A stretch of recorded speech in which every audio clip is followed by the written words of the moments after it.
Epidemic, crisis, national health emergency, those are all words used to describe the problem of opioid abuse in the nation and here in Tennessee. Tennessee's one among the top 15 states in the union that are dealing with drug overdose deaths. And here to help us learn more about it is Shoana Anderson with the Tennessee Department of Health. She's the director of Opioid Response Coalition and thank you, or coordination. Thank you so much for joining us, Shoana. Yeah, thank you for having me. So before we talk about the statewide effort called Tennessee Together that the state's Department of Health is part of, let's first get an overview of just how we got to where we are today with the opioid problem, where we have at least 3 Tennesseans die each year, which is about actually a little bit more than the traffic fatalities that we have in the state. Yes, we've seen opioid deaths overtake both traffic fatalities and gun violence, so pointing to it being a very important issue in our state. Right, and the Tennessee Department of Health has obviously a multifaceted effort that you're part of to help deal with this issue. Could you talk about the different parts of that effort? Sure. So at the Tennessee Department of Health, we focused a lot on gathering some data to really help us see where the epidemic is impacting our state the most. So we do look at both prescriptions for opioids as well as opioid overdoses, both fatal and non-fatal, to try and look at the areas in the state that are most impacted. And then we also, within some of our clinics, do outreach to look at clinic visitors who may be able to be referred to treatment. That's a big part of the work that we do. And in general, just trying to improve education and look at changing some of the prescribing laws and educating clinicians around prescribing in our state. Right, and there's specific parts, obviously, you work closely with pharmacists, right? How do you help and work with them to sort of deal with the issue? Yeah, so we do both education as well as working with them on legislation and legal issues related to prescribing. So one of the things that we do know is when people do get their first prescriptions for opioids, the longer that prescription is given, the more likely a person is to be on opioids for a longer amount of time. So as we work with pharmacists, one of the important things that, and with physicians, one of the important things we want them to understand is that it's better to have fewer prescriptions or prescriptions for a fewer amount of days for their initial prescription, just so that we can help manage pain for people who have had a surgery or something like that, but also help them not stay on opioids long term. Right, because that seems to be what we've noticed. The issue is that it starts out innocently, the abuse where people have this prescription and they get it and then they continually, are on this and stay with it, and it's just like they can't seem to get off of that. Yeah, so in the old days, when you might go in and even for a dental procedure and get 30 days worth of opioids, and a lot of people don't need that for that procedure, so you can imagine it would sit in people's closets, and then people unfortunately would be impacted and not really understand that they were likely to become either more tolerant of the medication, or addicted. Right, and so now obviously it's a lot more vigilance involved, definitely. Yeah, so there's a lot we're trying to do just to regulate that so that people aren't innocently drawn into an outbreak thinking they're doing the right thing, taking the medication their doctor prescribed when they may not have needed it for that whole amount of time. Right, and hospitals too also play a big part in this effort. Could you talk a little bit more about that too? Sure. So we're looking at, within hospital settings, just educating healthcare providers about when is the best time to use opioids. We do know that for a lot of cases, just regular medications that you can get over the counter or stronger medications such as Tylenol or ibuprofen can manage most pain. So we do try and educate our healthcare providers to think of that first. And then really is within the hospitals when people are going in for surgical procedures, really looking at reducing that prescribing to only what's needed and giving a shorter prescription. And then if somebody is still struggling with pain, they can call that physician back and get another round of medication if that's what's really needed based on their situation. Definitely, and I went through that recently a few months ago when I had my son. That's when I was or obviously being about to be discharged. They said, to manage your pain, you can do the Motrin or you can do the oxycodone. Obviously, if we have to do the opioid, it'd be a little bit different, situation with the prescription. So I think that's a lot of people are seeing that change, when they go into the hospital, as you mentioned. Yeah, and we're really trying to encourage people to try the Motrin, the ibuprofen first, see if that helps, and if not, then that's an opportunity to talk to your doctor about what kind of pain management you need for your situation. Definitely. And a lot of information sharing, obviously, because this effort with Tennessee Together, you have the prevention, the treatment, and law enforcement. So you obviously do work closely with these different branches of people and every different departments to share, right, information. Yeah, so we work closely with Department of Mental Health and Substance Abuse Services, who would be one of the key treatment providers in our community. So they would really be helping people get into rehabilitation or maybe medically assisted therapy for treatment.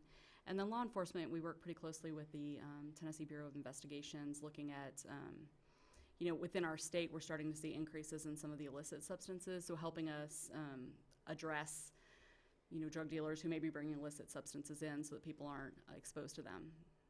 Definitely, because I noticed when we had our last guest with the EMS here in Montgomery County, that's what they were saying too, that besides the people who had prescriptions who just didn't use them wisely, they had a lot of drugs that were illicit drugs that seemed to be part of the problem too. Yeah, one of the things we've seen in recent years in the state is a lot of our deaths are related to illicit substances. So we're seeing more and more deaths due to fentanyl.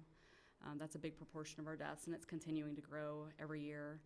And then it's not only people buying illicit substances, but maybe buying pills off the street that can also be laced with fentanyl, and individuals don't know that and think that maybe they're buying a pill that's just an oxycodone or something like that, and it's actually laced with fentanyl and can kill them.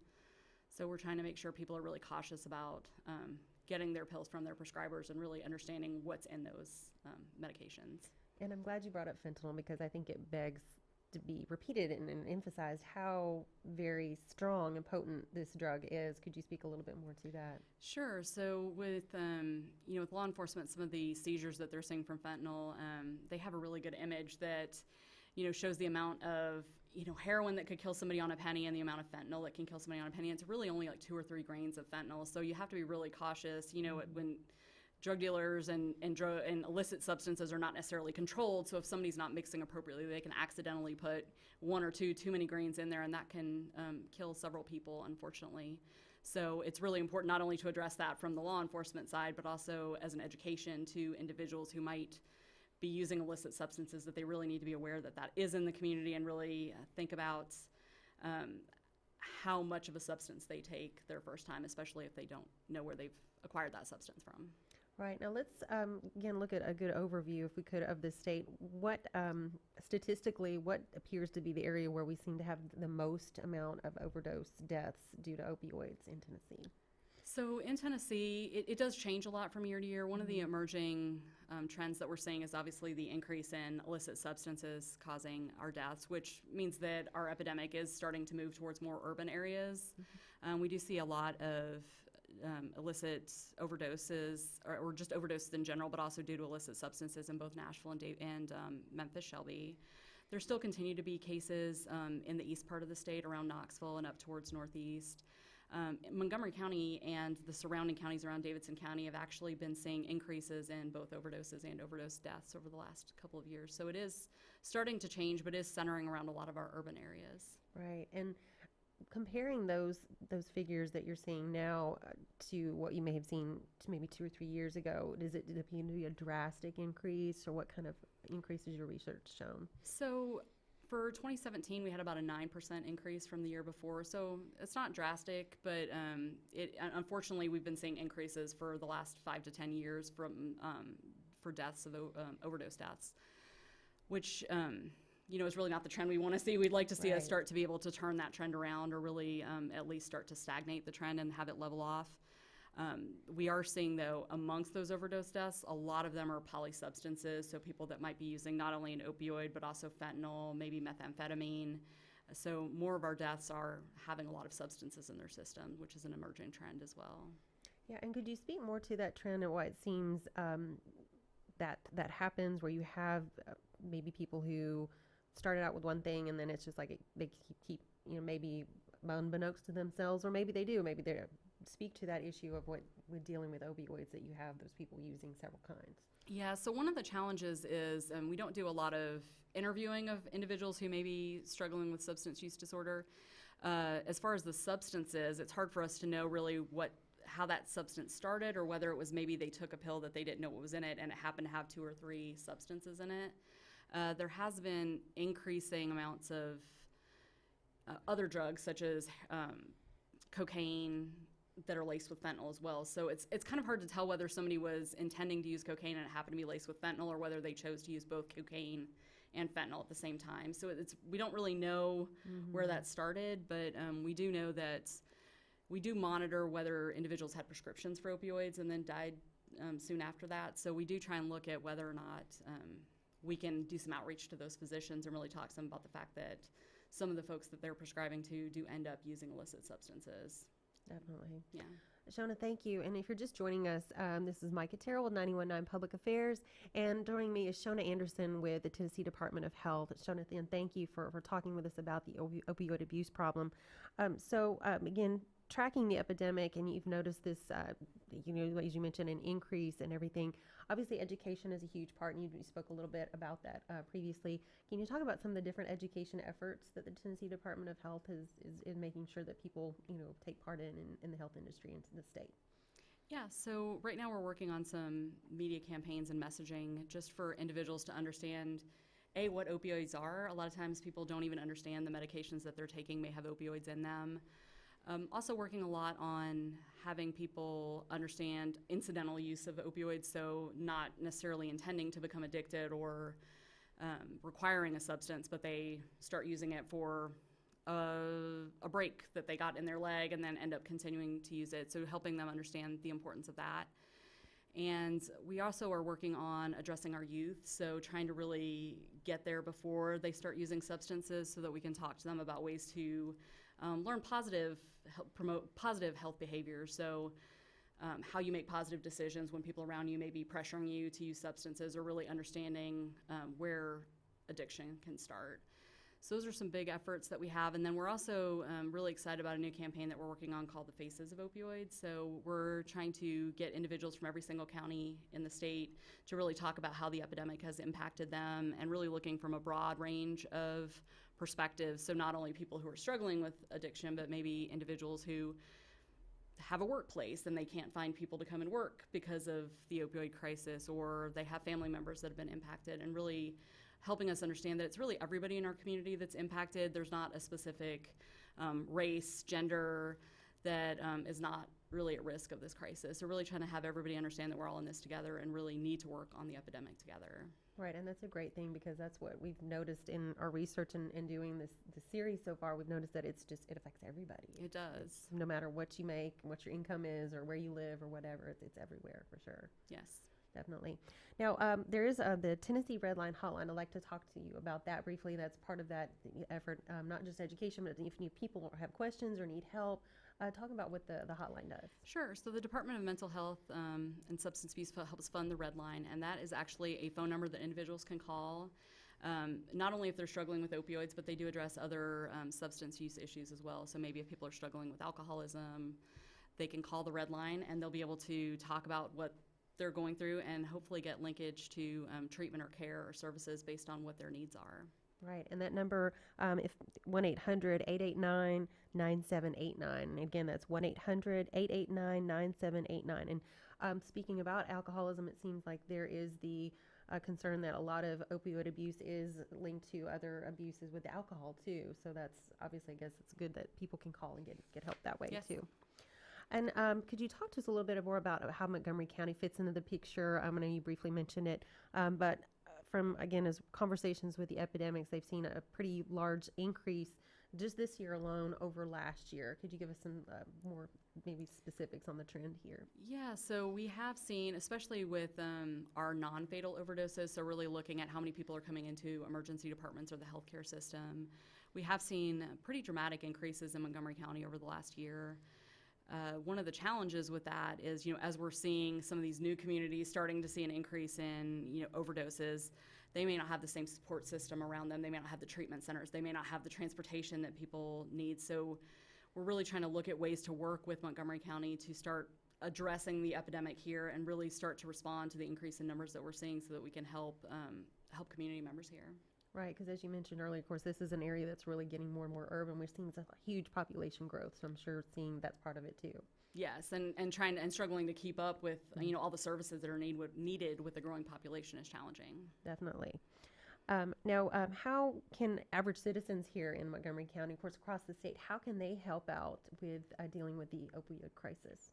So there's a couple of ways I would encourage people to get involved. One is to make sure if you have a family member that's struggling with substance use, particularly with opioids, make sure that you have naloxone available in your house. You can get that through one of your anti-drug coalitions usually, or you're able to walk into a pharmacy and actually get a prescription or get naloxone without a prescription.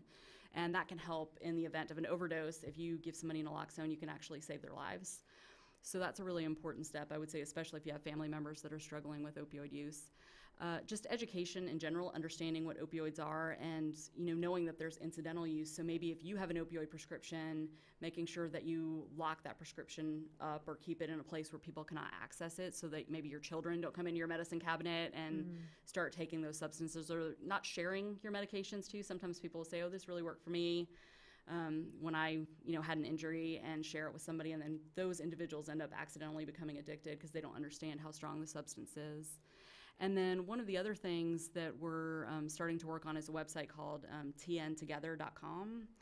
And on there's different levels of community organization that will help you come up with some ideas and ways to be involved in addressing the opioid crisis here in Tennessee. So if you're a school, you may be able to look on there and find something that your school can do to address opioids, or just your family. What are some of the things you as your family can do to address opioid use? So that's another really good resource for people to look at. Good.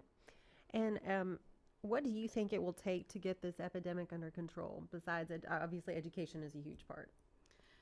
I think it's really challenging. I think we have a lot of struggles with substance use just in general in our communities, and I think that within the prescribing part of opioids, I think a lot of people ended up getting prescriptions, thought that they were safe, didn't really understand that they were becoming addicted, or at least had, increased reliance on the medication.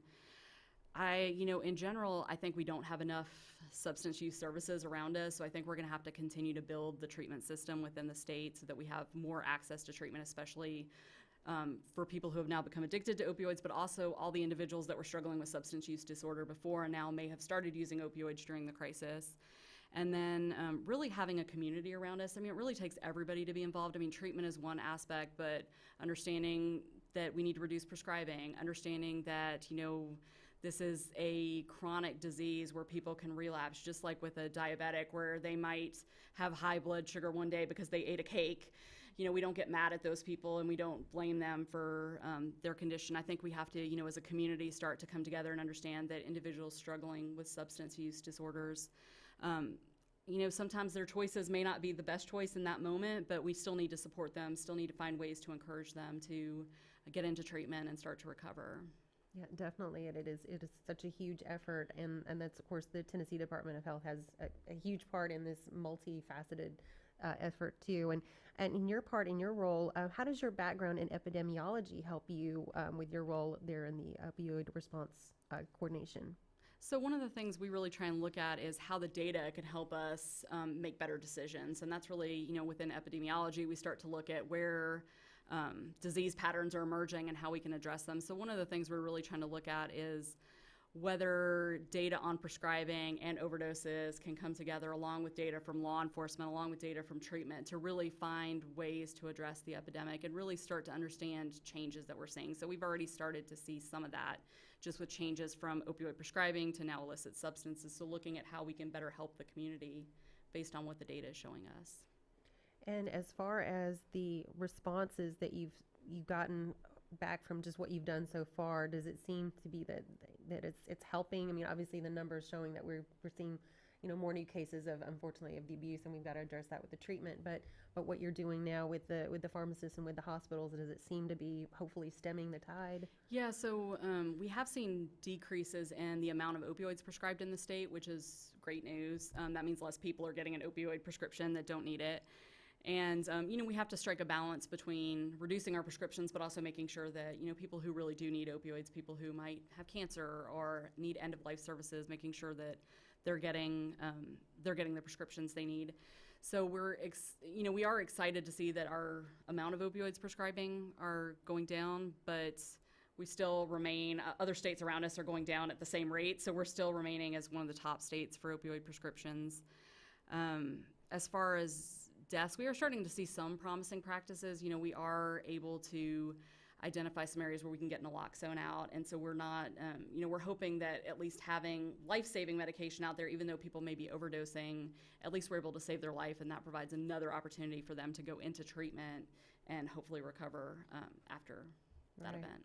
Because it looks like from what I've noticed, the TDH that you guys, the Department of Health, is that the important bridge to get people to where they need to go to get that help that they need, for sure. Yeah, we're trying to, we also in our health departments provide a lot of services. So we see it as, we're seeing vulnerable people that could be at risk. So one of our goals is to make sure that those individuals are educated on the crisis, and then also to help them, really identify what services are available in the community and help link them to that care they need.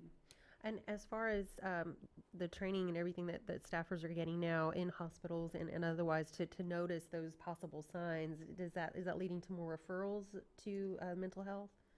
I don't know that we've seen the data on referrals. I mean, I know that within, when we talk to some of our healthcare partners, I mean, they're always interested in learning more about where the treatment resources are and how they can make those linkages. So I know it's still a need out there, but I think every bit of information that we can gather on where treatment's available and provide that to healthcare providers helps them a lot. Definitely. And as far as culturally, as far as our culture, what do you think we need to do to help deal with this epidemic and maybe how we think about medication and medicating ourselves? Yeah, I mean, I think one thing is, everybody, when you're going to a doctor and you have to pay your copay, you're expecting to get something out of that, that setting, right, that interaction. So I think one important thing for us to do is really look at whether understanding that medications may not always be needed, and sometimes your provider is going to talk to you about other ways that you might be able to manage your pain, and really helping everybody in our community should start to understand that that is a positive, not necessarily a negative when you walk away without a prescription. And then I think really, community connection is a really important way to address the opioid crisis. A lot of people start using substances because they're, feeling isolated or alone. So really building those community bridges is important, and changing that culture. We're starting to become more and more disconnected as a culture. So helping come together and find community settings to interact with people is really important. And, I don't think I can say it enough. I mean, stigma is still a really huge issue around not only opioid use, but just mental health treatment in general. People are always hesitant to go in, talk about their problems, and look for treatment. So just encouraging everybody that, this is a disease, and you don't need to be ashamed of it, just like you wouldn't be ashamed if you were having a heart attack. Go in and talk to your providers, or talk to your family members, or talk to your community about the help that you need. Definitely. And especially that stigma, you're right. And here in Clarksville, we have such a transient population. It's really hard, I think, for us to deal with that because we have people moving in and out constantly. We have military close by, we have students close by. So it's really hard to kind of address that. How, with transient populations, how do you think that people can maybe kind of help deal with that?